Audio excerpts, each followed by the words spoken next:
Magandang umaga, narito na ang BTV Balita Ngayon.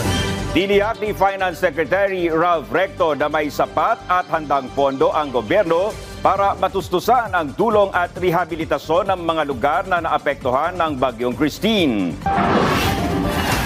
Ayon kay Secretary Recto, nakasaad sa General Appropriations Act of 2024 na may sapat na pondo sa ilalim ng National Disaster Risk Reduction and Management Fund at Quick Response Fund para magsagawa ng disaster relief operations.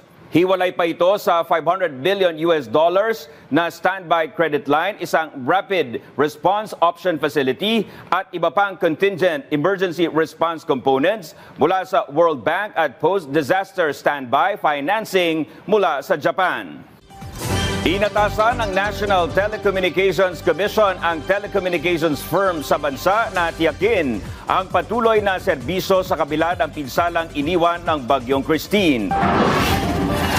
Sa memorandum na inilabas kamakailan, ipinag-utos ng NTC sa Public Telecommunications Entities o PTE na maglaan ng sapat na bilang ng mga tauhan, standby generators at kinakailangang kagabitan sa mga lugar na naapektuhan ng bagyo. Nanawagan din ang ahensya sa mga PTE na tiyakin ang mabilis na pagkukumpuni at pagpapanumbalik ng mga serbisyo sakali mang magkaroon ng aberya dulot ng sama ng panahon.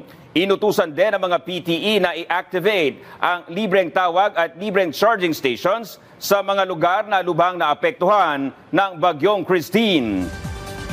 At yan ang mga balita sa oras na ito. Para sa iba pang updates, i-like at i-follow kami sa aming mga social media account. Ako po si Dominic Almelor para sa Pambansang TV sa Bagong Pilipinas. Magandang umaga!